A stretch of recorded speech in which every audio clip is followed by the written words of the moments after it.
nuestro índice y nuestros objetivos, la cual para el día de hoy lo que tenemos como objetivo es identificar las causas que originan la pulpitis reversible e irreversible, tanto asintomáticas como sintomáticas. Comparar qué método de diagnóstico se puede utilizar para cada uno de estos tipos de problemas. Y por último, evaluar qué tratamiento son los más apropiados para cada uno.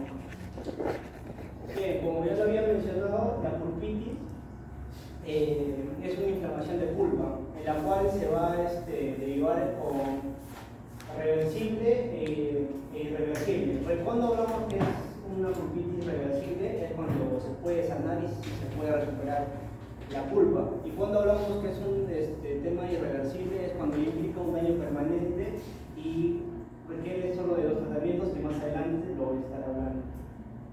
Bueno, en la introducción vamos a explicar la parte anatómicamente de la pulpa, que la pulpa va a ser la parte carnosa del niño. Y esto va a tener fibras nerviosas, como en lo que sería compuesto por el van, venas, arterias y nervios, y también células odontolásticas. Reconozcamos que toda inflamación sería un aumento de tamaño y por lo tanto la pulpa va a aumentar su volumen. Esto va a hacer que a nivel del foramen apical no pase sangre y oxígeno, lo cual va a matar a la pulpa, lo que sería una necrosis a falta de sangre y oxígeno. Siguiente. Ahora la pulpitis reversible sería la inflamación que va a volver a la enfermedad momentáneamente, lo que sería leve y la pulpa puede recuperarse si se eliminan las causas. Las causas serían fragmental, cavidentales, proximo y cambio brusco de temperatura. Las fragmentales se dan por fracturas del esmalte, que esto va a hacer que exponga la dentina, y la dentina, si se rompe, va a hacer que esto dé a las fibras nerviosas de la pulpa.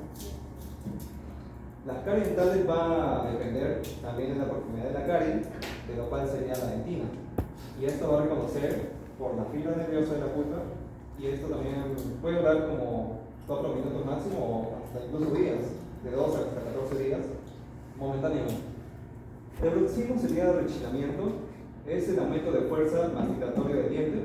Esto va a dar inicio a la pulpitis, bueno, una pulpitis, pero esto se debe también porque se chocan los esmalte con esmalte y va a hacer que la pulpitis reconozca las fibras nerviosas. El cambio de brusco de temperatura sería, por ejemplo, cuando comes un helado, algo frío o caliente, va a reconocer porque lo que sería la dentina va a tener un líquido que pasa y reconoce la temperatura. Siguiente. Las características clínicas serían dolor leve, sensibilidad dental y dolor no espontáneo. El dolor no va a ser muy prolongado, sino algo breve, ya que solo aparece al estar en contacto con un estímulo frío, dulce o calor. Yeah. Y para el diagnóstico, de las cuales voy a mencionar 3 de las principales, que es por la prueba de frío y calor. Este estímulo, pongamos un ejemplo, cuando comemos un helado. El paciente come un helado, al momento, bueno, va a haber pacientes que sí realmente les va a doler al masticar el helado, sí les va a doler hasta el dolor de cabeza, pero cuando es un pulpitis reversible, el dolor va a ser leve, o sea, al momento de masticar va a sentir un leve dolor, pero después va a pasar rápido. También lo mismo pasa con percusión. Cuando por un estímulo, ya sea nuestro dedo o algún material dental, lleguemos a tocar esta pulpitis, le va a generar una sensibilidad y dolor, pero solo en ese momento. Y ya después, cuando sacas ese estímulo, el dolor va a desaparecer. Cuando sacamos por un diagnóstico radiográfico, la pulpa no va a presentar necrosis, o sea, no va a presentar muerte celular. Y para los tratamientos se va a tener que eliminar la causa. Van a haber pacientes que van a tener restauraciones, van a tener problemas de caries. Entonces lo que tenemos que hacer aquí es limpiar cualquier tipo de restauraciones defectuosas para poder eliminar la irritación de la pulpa. Y por otra manera de tratamiento es la restauración dental, ¿no? Ahora, antes de que acabe con la pulpitis reversible, hay que jalar. ¿Por qué? O sea, vuelve a la normalidad. Eso se debe también porque lo que sería la saliva va a hacer que taponee parcialmente. Esto va a hacer que, por ejemplo, la saliva la ponemos parcialmente a los túbulos dentinarios de la dentina, y esto va a exponer que evite dolor. Por lo tanto, hay también algunos alimentos que son mineralizados, van a hacer que sus minerales también taponen parcialmente eso. Y eso, por eso se dice reversible. Por eso ahora pulpitis irreversible. Cuando hablamos cuando es una pulpitis irreversible, es cuando el daño no hay manera de poder recuperarlo. Como podemos ver aquí, se puede dar por un golpe fractura del diente, por caries dentales. En caries dentales es porque cuando no se dio un tratamiento adecuado a los inicios y el paciente no acudió al odontólogo y dejó pasando y pues le llegó a ese problema que es irreversible, o sea que ya no se puede recuperar esa pulpa. Por infecciones dentales, cuando podemos comer algún tipo de alimento que sea infeccioso, o por tratamientos dentales mal realizados, como la ortodoncia. Una mala ejecución de ello puede llegar a presenciar este tipo de pulpitis irreversible. Veremos pulpitis irreversible sintomática, que sería con síntomas, una inflamación severa de la pulpa dental que causa dolor interno o intenso que requiere una endodoncia para salvar el diente, o una extracción también del diente. Sus características clínicas o síntomas serían dolor agudo, dolor no biliar, respuesta de estímulo y posible presencia de exceso, como que sería inflamación. Esto ya requiere un tratamiento. Esto ya requiere un tratamiento de endodoncia, o mejor conocido también como tratamiento de conducto. Va a ser el tratamiento de lesión para eliminar la pulpa dañada y limpiar y sellar el conducto radicular. En casos graves se haría una extracción, lo cual el diente, si está muy dañado, puede ser necesario extraerlo. En el diagnóstico también tenemos la prueba de vitalidad pulpar, la cual sería la prueba de sensibilidad cuando hacemos una prueba de frío, calor, o también el eléctrico, que muestran respuestas anormales. En las radiografías se pueden observar signos de inflamación o infección alrededor de la raíz, como agrandamiento del espacio periodontal. Esto se debe también a lo que se da la pulpa de las fibras nerviosas.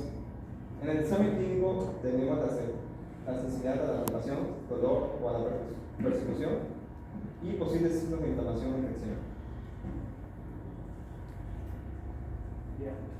¿Qué es pulpitis irreversible? Como ya lo había mencionado, es cuando no muestras, o sea, es una característica de este problema es que no va a presentar dolor, pero se va a ver gravemente afectado la pulpa, como podemos ver en esas imágenes.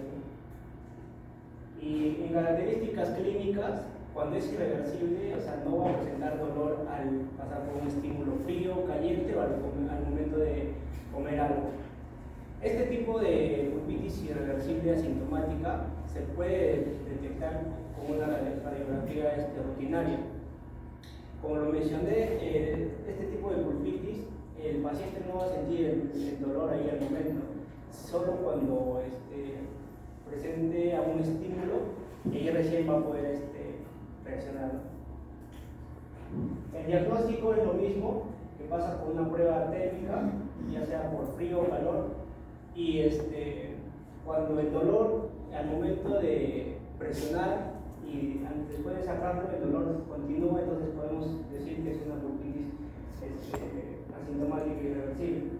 O también cuando hacemos por percusión, el paciente va a sentir dolor o incomodidad y cuando sacamos este estímulo de tocarlo y el paciente dice no, o sea, sí, aún me sigue doliendo, entonces derivamos que sea un problema de esto. Y también por radiografía, que aquí vamos a poder ver que realmente la pulpa dental se va a ver gravemente afectada porque hubo ya necrosis celular. Y los tratamientos solo son dos, ya es por endodoncia y por extracción dental. Extracción dental es una opción ya, se puede decir última porque ya no habría reparo en la cámara pulpar, ¿no? Y se podría considerar más adelante, después de esta extracción dental, un implante o una prótesis. Nosotros tenemos que las causas de la pulpitis sintomáticas y asintomáticas son similares por las asintomáticas que pueden pasar desapercibidas, lo que complica su detección. En la pulpitis reversible hemos visto que es tratable y puede resolverse, por lo que sería el taponamiento parcial de la saliva.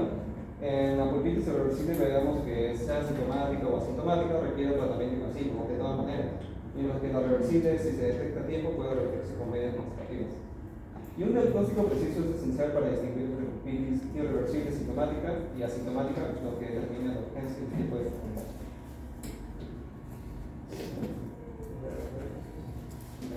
¿Preguntas?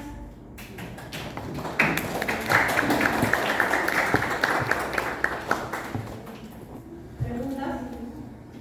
Ninguna. A ver, vamos a aclarar algo. La pulpa no crece. Aumenta A el ver, volumen. ¿cómo? Aumenta el volumen. ¿Aumenta el volumen, crees?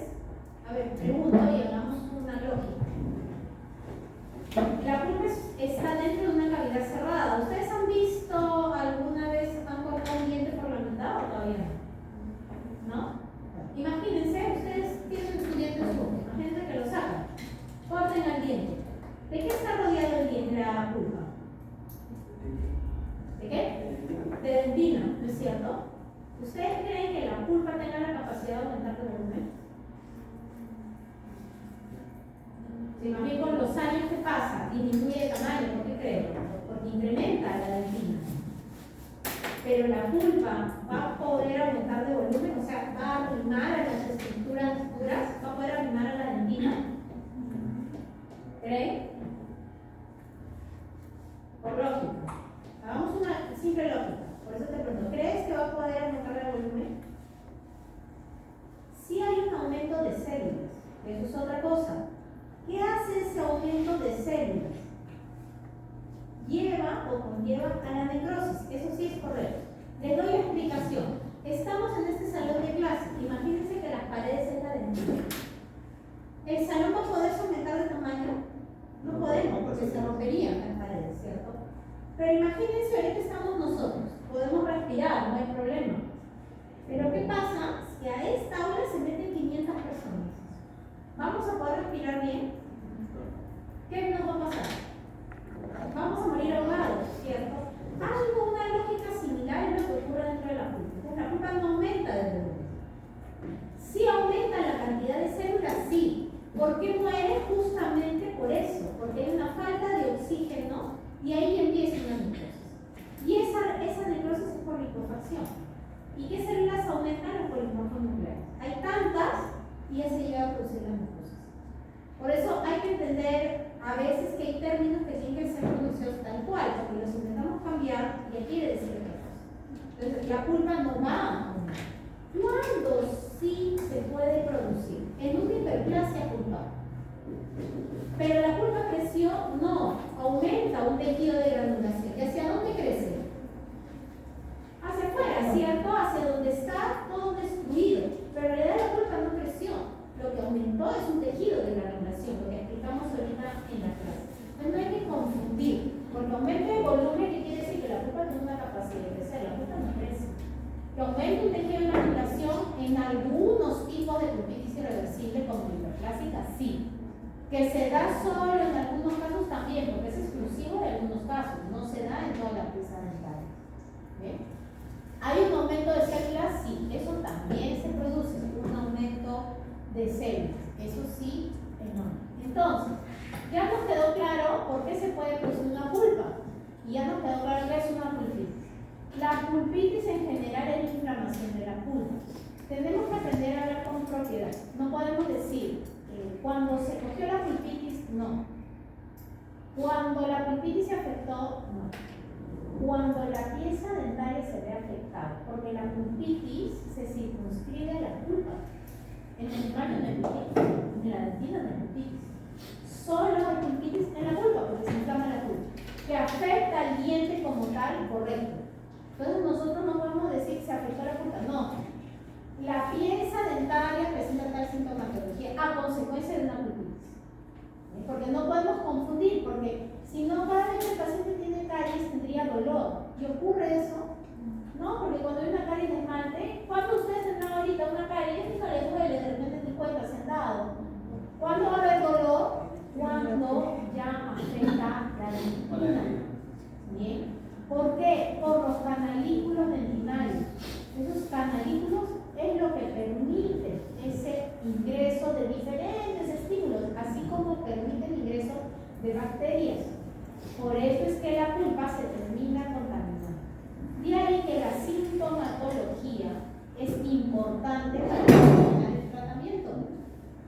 De ahí lo que les decía ahorita en clase. Antes se creía en el recubrimiento primario directo, en ciertas técnicas. Hoy en día ya se sabe, ¿no? Clínicamente es irreversible, como quien dice, ¿para qué prolongar la agonía tiene? Porque el paciente va a regresar a los 3-6 meses con dolor, o ya con necrosis o con un problema periódico. Entonces, ya cuando la sintomatología es irreversible, ya hay que hacer endodoncia. No tenemos otra alternativa. A veces terminamos haciendo endodoncia a piezas que ni siquiera tienen calle, pero la sintomatología no. Porque de hecho está habiendo algún problema que se está iniciando a nivel periódico. Entonces, ¿cómo era el dolor? Yo creo que lo más importante, porque ustedes están en tercero, cosas básicas que tienen que entender. Lo más complejo lo van a entender en las otras asignaturas, poco a poco. Pero ahorita lo primero, si nos definimos en reversible e irreversible, ¿cómo es el dolor en el nivel 3, en una pulpitis irreversible? ¿Qué lo provoca? Un estímulo irreversible, ¿no es cierto? Entonces es provocado o no estimulado, compañeros. En cambio, el irreversible, ¿cómo es? No provocado, o empieza de la nada, espontáneo, pueden usar todos ustedes. ¿Cuánto dura en la pulpitis irreversible? Segundos, a veces hasta 20 segundos, pero duran segundos. O sea, no llega a un minuto. El irreversible, prolongado, continúa. Bien. También, ¿cuál es la intensidad del dolor en una pulpitis irreversible? ¿Cómo es la intensidad? Reversible, ¿eh? De leve, moderado, de suavecito. En la irreversible, y es de moderado a intenso. Bien. Que ya la Sociedad Americana de Endodoncia, la irreversible, lo ha dividido en sintomática y en asintomática, porque es verdad, cuando recién se inicia los dolores, o sea, el dolor es como lo hemos descrito. ¿Qué pasa con la sintomática? Deja de doler, pero una vez que nosotros hacemos las pruebas de sensibilidad, el dolor ya permanece, porque ¿qué hacemos? Lo reagudizamos. Está crónico, en otras palabras, y al provocarlo, lo estamos reagudizando. Ustedes dirán, pero se estaría comportando de la otra forma. No, porque está con los síntomas como calmados, pero tú la provocas. ¿Y qué haces con esos síntomas? Lo activas. Entonces el dolor va a durar. No es que tú lo provocas y dura un ratito y se acabó. No, el paciente debe estar ahí con el latido. El dolor va a ser más fuerte, no va a ser algo suave. ¿Por qué? Porque la estás estimulando, la estás provocando. Pero ¿por qué puede ir de sintomática a sintomática? Porque es verdad, recuerden que esto es sintomático en los pacientes tomó medicación antiinflamatoria y lo vuelve crónico. Entonces en la sintomática. Pero que va a presentar en algún momento reacción al paciente. Cuando ustedes